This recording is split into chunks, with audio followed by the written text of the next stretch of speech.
जय श्री राधे कृष्णा। आज भाद्रपद मास में कृष्ण पक्ष की षष्ठी तिथि को पड़ने वाली हल षष्ठी का व्रत है। इसे चंदन छठ, ललही छठ, तीन छठी, हल छठ आदि नामों से भी जाना जाता है। आज भगवान श्री कृष्ण के बड़े भाई बलराम जी का जन्म हुआ था। इसी कारण से आज बलराम जी की पूजा करने का विधान है। आज मैं आप सभी को हल छठ व्रत की कथा सुनाऊंगी। इस व्रत के प्रभाव से संतान सुख की प्राप्ति होती है तथा संतान को अच्छी स्वास्थ्य और लंबी आयु का आशीर्वाद मिलता है। साथ ही सुख सौभाग्य की भी प्राप्ति होती है। सूत जी कहते हैं, हे ऋषियों, महाभारत के युद्ध के समाप्त होने पर धर्मराज युधिष्ठिर ने श्री भीष्म पितामह से पूछा कि हे पितामह, बिचारी अबला स्त्रियों को नरक से बचाने वाला चंदन षष्ठी नाम वाला व्रत कृपा करके कहिए। आपने जिस प्रकार सुना है वह सब कथा कहिए। भीष्म जी कहने लगे कि एक समय श्री विष्णु भगवान के प्रिय श्री नारद ऋषि अनेक लोकों में भ्रमण करते हुए ब्रह्मलोक में जा पहुँचे। नारद जी ने ब्रह्मा जी के दर्शन करके बड़े आदर पूर्वक उनको नमस्कार किया और उनसे पूछने लगे, हे ब्राह्मण, धर्म से मनुष्य का उत्तम कुल में जन्म होता है। कोई ऐसा फलदायक व्रत सुनाइए जो स्त्रियों को नरक से बचाने वाला, सुख और सौभाग्य को देने वाला, मुक्ति तथा भुक्ति का प्रदाता पुण्यप्रद व्रत कहिए। ब्रह्मा जी कहने लगे कि हे पुत्र, द्वादशी और चंदन षष्ठी व्रत करने वाले नर और नारी नरक तथा हीन योनि में उत्पन्न नहीं होते। तब नारद जी कहने लगे कि स्वामिन, परम पवित्र पुण्य देने वाले इस षष्ठी व्रत का महात्म्य विधि पूर्वक कहिए, क्योंकि उसको सुनने की मेरी प्रबल इच्छा है। नारद जी के श्रद्धालु वचनों को सुनकर ब्रह्मा जी कहने लगे कि स्त्रियों के करने योग्य अति उत्तम इस षष्ठी व्रत का महात्म्य मैं तुमसे कहता हूँ।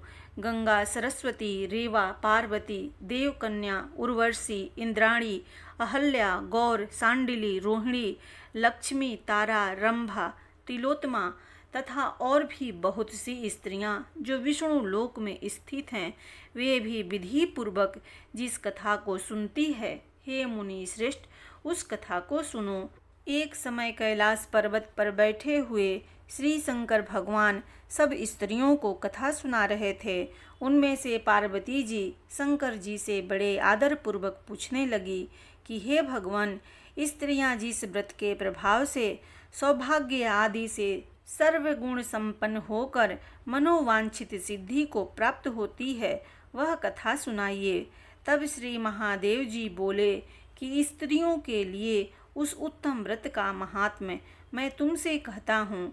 भाद्रपद मास की कृष्ण पक्ष की षष्ठी तिथि से, हे प्रिय, स्त्रियों को उचित है कि मन को विषयों से रोके। हे वर वर्णिनी, उस व्रत के महात्म्य की कथा सुनो। हे महाभागे, मालवा प्रांत चित्रकूट पर्वत में एक वेद, शिक्षा, कल्प, व्याकरण आदि 6 वेदांगों को जानने वाला ब्राह्मण रहता था। उसके बाग में एक श्रीधर नामक ब्राह्मण ठहरा हुआ था। उस पवित्र षष्ठी तिथि में, हे सुंदरी, पितृप्रिय श्राद्ध उपस्थित हुआ। आषाढ़ मास पूर्णमासी के 5वें पक्ष में अर्थात आश्विन कृष्ण पक्ष में श्राद्ध तिथि की मिति आ गई। उस श्रीधर नाम वाले ब्राह्मण ने ब्राह्मणों को निमंत्रित किया और स्वयं भोजन बनाने लगा। उसके द्वारा निमंत्रित महर्षि व्यास, वाल्मीकि, गर्ग, गौतम, पराशर और बड़े बड़े मुनि लोग आए। उसकी स्त्री बड़ी रूपवान, यौवन संपन्न, सुंदरी, पतिव्रत तथा विनय संपन्न थी। उससे वह ब्राह्मण कहने लगे कि हे प्रिय, सुनो, माता और पिता की श्राद्ध तिथि में ब्राह्मणों को भोजन कराने से राजसु और अश्वमेध जैसे यज्ञों को फल प्राप्त होता है। ऐसे अपने पति के वचन सुनकर वह पतिव्रता धर्मचारिणी सावधानी से रसोई बनाने लगी और विधि पूर्वक पूड़ी, कचौड़ी, साग, खटाई, अचार और नाना प्रकार से रस भरी फल, गौ का दूध, घी, दही और अनेक प्रकार के पदार्थ उसने बनाए। रसोई बन जाने पर निमंत्रित ब्राह्मण भी गए। तब वह ब्राह्मण स्नान करके आमंत्रित ब्राह्मणों के चरण छूकर श्राद्ध कराने लगा। रसोई बन जाने पर श्राद्ध के समय देवयोग से वह ब्राह्मणी रजस्वला हो गई, परंतु उसने लज्जावश अपना रजोधर्म किसी को बतलाया नहीं और उसके छुए हुए पाक भोजन को करके ब्राह्मण तृप्त होकर प्रसन्न हो गए। तब उस ब्राह्मण ने नमस्कार करके उन सब ब्राह्मणों को यथाशक्ति दक्षिणा भी दी, फिर उनकी परिक्रमा करके उनको विदा कर दिया।